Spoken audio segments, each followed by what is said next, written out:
నవ్వు విశ్వం అంత గొప్పదని చెప్పారు. మరి బాధ?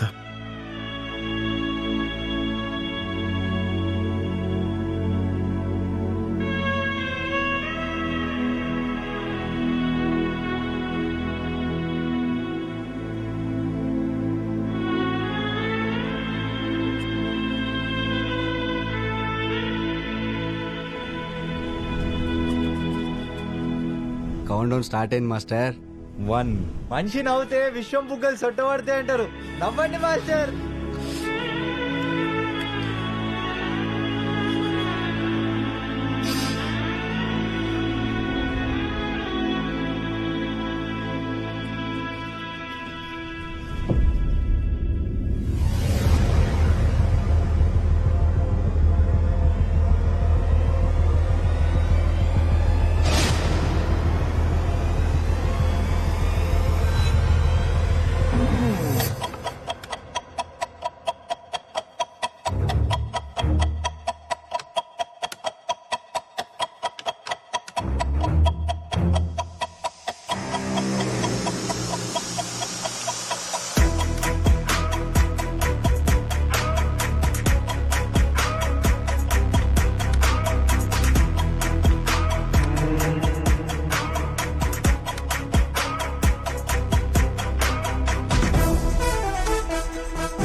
ఆదిత్య, ఎక్కడ చూసినా నీ గురించే.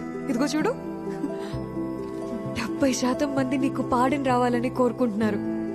క్షమాభిక్ష వచ్చేసినట్టే. థ్యాంక్స్ చెప్తే సరిపోదు, కానీ నేనేం ఇవ్వలేను. నేనేం చేయలేదు. నీ ఫ్రీడమ్ కోసం నువ్వే ఫైట్ చేసావు. ఈ వారంలో ప్రెసిడెంట్ పాడిన్ పిటిషన్ మీద సైన్ చేసే అవకాశం ఉందంటున్నారు. ఆ తర్వాత నువ్వు వరల్డ్ ఛాంపియన్షిప్ ఆడొచ్చు. నా జీవితం నా చేతిలో లేదన్న ఆలోచన నాకు నచ్చదు. సరిగ్గా అదే టైంలో నా తలరాతను మార్చే సంఘటన జరిగింది.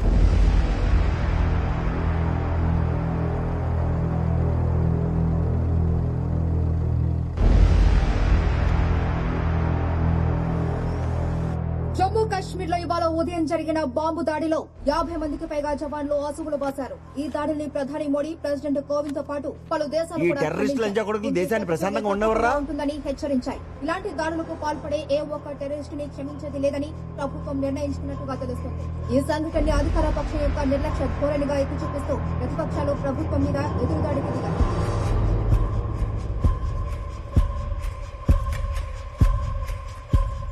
ఏంట్రా నిన్ను ఇంకా ఊరితీయకుండా ఊరేగెత్తున్నారు? అన్నవేళ తినాలనిపిస్తారా? ఒకవేళ నీకు క్షమాభిక్ష పెట్టినా నిన్ను మొత్తం మేము మొదలు చూస్తాం.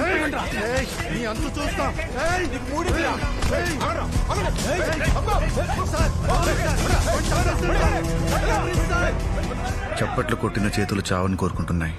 మనిషి ప్రేమలోని ద్వేషాన్ని, సుఖంలోని దుఃఖాన్ని, స్ఫూర్తిలోని అసూయని, తనలో మృగాన్ని మోస్తూనే ఉన్నాడు. నీకు నేనున్న ఆదిత్య, బుగులు వటకు. దినదినానికి పరిస్థితులు మారిపోతున్నాయి. ఇక్కడ అందరు నీ మీద పగవేంచుకుంటున్నారు. నేను వాళ్ళ లేక ఉండకూడదంటే ఇంకో ₹1,00,000 ఇవ్వు, నీ స్లిప్ నీకు ఇచ్చేస్తా. లేదంటే ఎస్పీకి ఇస్తాను.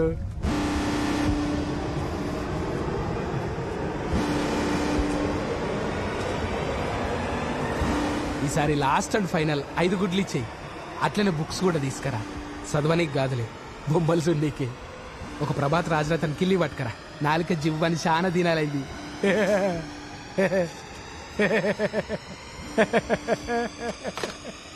ఆవేశంలో ఆలోచనకు చోటుండదు, కానీ ఆవేశం ఆలోచనకి కారణమైతే తెలివికి చోటుండదు. ఒకప్పుడు ఆవేశంలో చేసిన తప్పుకి శిక్ష అనుభవించాడు. ఇప్పుడు అక్కడికి శిక్ష వేశాడు.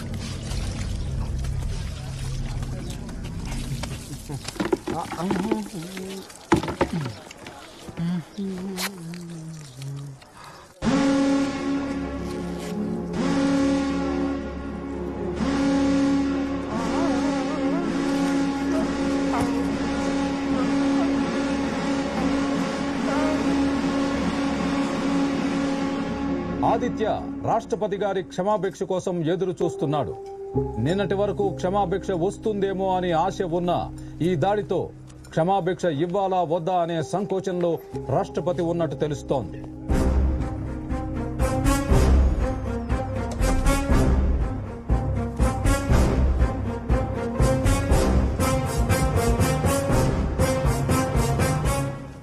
నేను ఆడిన ఆటలు, గెలుపులు, పొందిన ఖ్యాతి ఇవేవీ ప్రజాగ్రహం ముందు నిలవలేకపోయాయి. ప్రెసిడెంట్ గారు క్షమాభిక్ష ఇవ్వలేదు. హై సెక్యూరిటీకి షిఫ్ట్ చేసి చావు గుప్పెట్లో పడేశారు.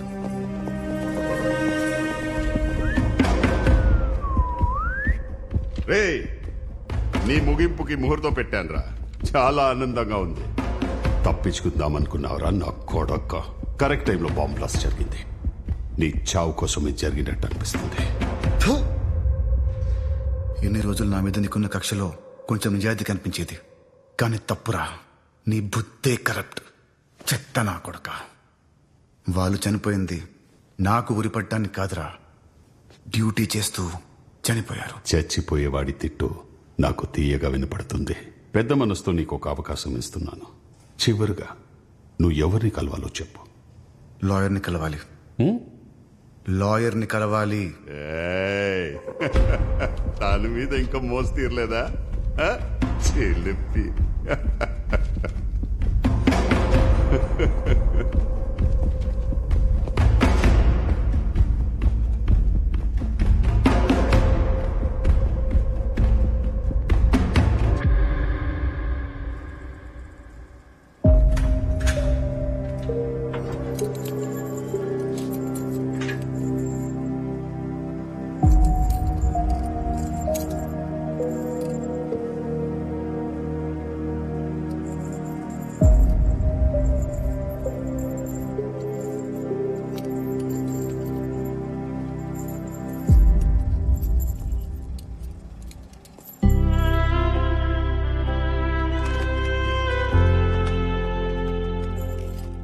మీ కన్నీళ్లు చూస్తే నా కోసం ఆలోచించే వ్యక్తి ఒకరున్నారని సంతోషంగా ఉంది. మీరు నన్ను నమ్మినందుకు చాలా థ్యాంక్స్. ఆ రోజు నేను కేసు వదలకుండా ఉండుంటే ఈ రోజు నువ్వు బయటకు వచ్చేవాడివేమో. I'm really sorry Aditya. మీ తప్పేం లేదు. ఏం జరగాలని ఉంటే అదే జరుగుతుంది. చివరిగా నాకు హెల్ప్ చేస్తారా? నేను వెళ్ళిపోయే లోపు వరల్డ్ చెస్ ఛాంపియన్ విశ్వనాథన్ ఆనంద్తో మ్యాచ్ ఆడాలనుంది.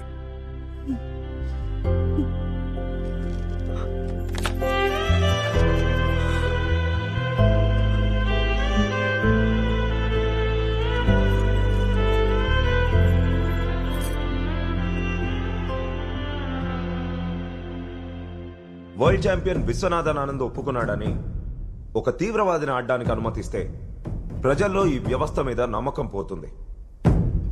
డిఫెండెంట్ లాయర్ తన పర్సనల్ ఎజెండాస్ ని ఫుల్ఫిల్ చేసుకోవాలని చూస్తోంది. That's all my lord. My lord, Aditya నా క్లయింట్. నేను లాయర్ని. అంతే తప్ప నాకు ఎలాంటి పర్సనల్ ఎజెండా లేదు. ఆదిత్యకున్న రేర్ టాలెంట్ గురించి ఈ ప్రపంచం మొత్తం తెలుసు. ఫ్యూచర్ జనరేషన్స్ మీద రాంగ్ ఇంపాక్ట్ పడుతుందనడంలో అర్థం లేదు. అలాంటి స్వభావం ఉన్న వ్యక్తే అయితే తనుంటున్న జైల్లో మిగతా ఖైదీలందరి కోసం స్పోర్ట్స్ కాంప్లెక్స్ కట్టాలనే మంచి ఆలోచన రాదు.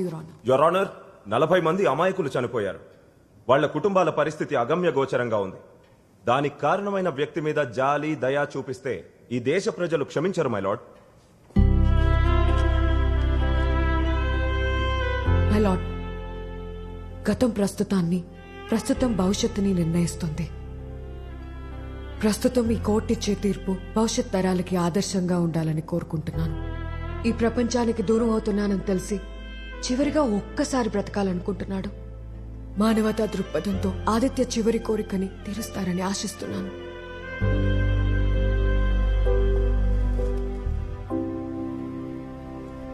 చరిత్రలో ఎంతో మంది అతి కిరాతకమైన నేరస్తులను చూసాం. But once in while comes a very rare case. పుట్టినప్పుడే అతనికి ఒక కుటుంబం ఉండుంటే అతని ప్రయాణం మరోలా ఉండేది. బహుశా ఈ దేశం గర్వపడేలా ఎదిగేవాడేమో.